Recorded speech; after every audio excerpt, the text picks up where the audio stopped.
Thank you so much. Moving on to our next important story, Harvard University is pushing back against demands from the Trump administration, rejecting what it calls government overreach that would compromise its independence. The Trump administration has since frozen $2.3 billion in federal funding to the school. The move comes after the Education Department said it was reviewing a total of $9 billion in federal contracts and grants awarded to Harvard. And according to analysts, the review is part of a broader crackdown by the administration, which says universities have failed to address rising anti-Semitism on campuses, especially after recent pro-Palestinian protests. A Department of Education task force on anti-Semitism accused Harvard of having a troubling entitlement mindset, suggesting the university expects federal funding without properly upholding civil rights laws. In yesterday's letter, Harvard President Alan Garber said that the administration's demands would allow the government to control the Harvard community and threaten the university's role as a private institution. He said no government should decide what private universities teach, who they hire, or what they research. The White House defended the funding freeze with spokesman Harrison Fields, saying President Trump is working to make higher education great again by ensuring taxpayer money does not support what it calls racially motivated discrimination or violence. In response to the potential financial shortfall, Harvard is reportedly planning to borrow $750 million from Wall Street.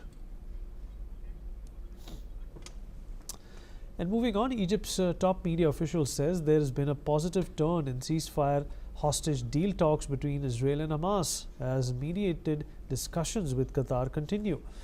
Hamas officials have also said that the group is likely to respond to Israel's truce proposal within 48 hours.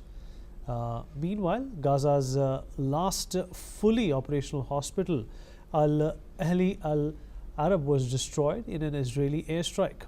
The IDF said that the site was used by Hamas as a command center. Footage showed flames and patients fleeing. One injured child died during evacuation, and the Episcopal Diocese of Jerusalem confirmed this. Let's listen in to what some of the victims had to say. ولسه دوب روح ملوش 10 دقايق اجته حسبنا الله ونعم الوكيل هالصاروخ وفتتهم كلياتهم. هو استشهد وابنه مالك استشهد ومرته صاوبت وبنته صاوبت وابنه الله يشفيه يا رب. راحت عين. حسبنا الله ونعم الوكيل. ايش بقى يساوي؟ بقى يبيع متس شراب الثلج. ايش بقى يساوي؟ لا بقى يصنع صواريخ ولا بقى يصنع بواريد ولا شيء. وايش ذنب الطفل المالك هذا؟ عاش انولد في الحرب ومات في الحرب، ما شافش يوم حلو من حياته. كل يوم مجازر، كل يوم شهداء، مش عقد ابني ولا عقد ابن ابني، كل يوم اطفال بكم. ايش ذنبه النايم الطفل جنب ابوه؟ هاي الطفل هذا انولد في الحرب؟ انولد في الحرب ومات في الحرب، سنه و4 شهور عمره. سنه و4 شهور عمره. ايش ذنب؟ Well, the World Health Organization called the strike a violation of international law, and UN Chief Antonio Guterres and UK officials echoed the condemnation, saying attacks on medical sites must stop. The hospital had been serving as a critical facility after the destruction of other hospitals in Gaza. Over 50,000 people have died in Gaza since October, according to the Hamas-run health ministry. And the spokesperson for Iran's Islamic Revolutionary Guard Corps, Ali Mohammad Naini, has said that the country's national security and defense and military power are amongst the red lines which cannot be discussed or negotiated under any circumstances. This comes after the United States and Iran resumed a second round of nuclear talks in Muscat, Oman. And according to Iranian state media on Monday, Foreign Ministry spokesperson Ismail Baghei confirmed the meetings are ongoing following what both sides described as positive and constructive initial discussions over the weekend. And when asked if U.S. options for a response include a military strike on Tehran's nuclear facilities, Trump said, of course it does. Trump said the Iranians need to move fast to avoid a harsh response because they're fairly close to developing a nuclear weapon. Here's what President Trump had to say.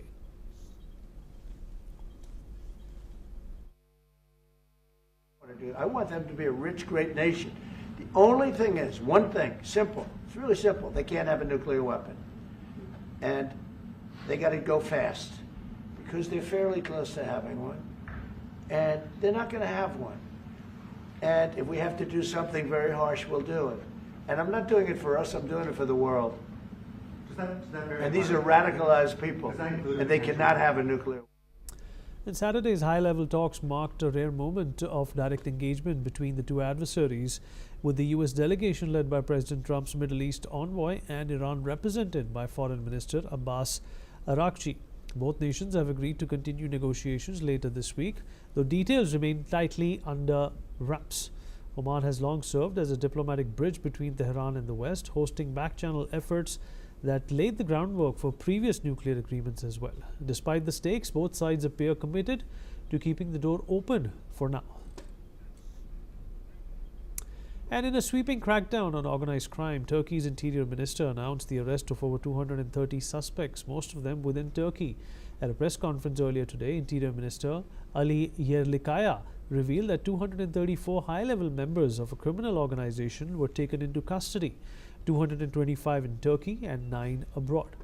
The coordinated raids took place simultaneously across 5 countries: the Netherlands, Germany, Spain, Belgium and Turkey. Authorities also collaborated with several other nations, including France and the UK, ahead of the operation.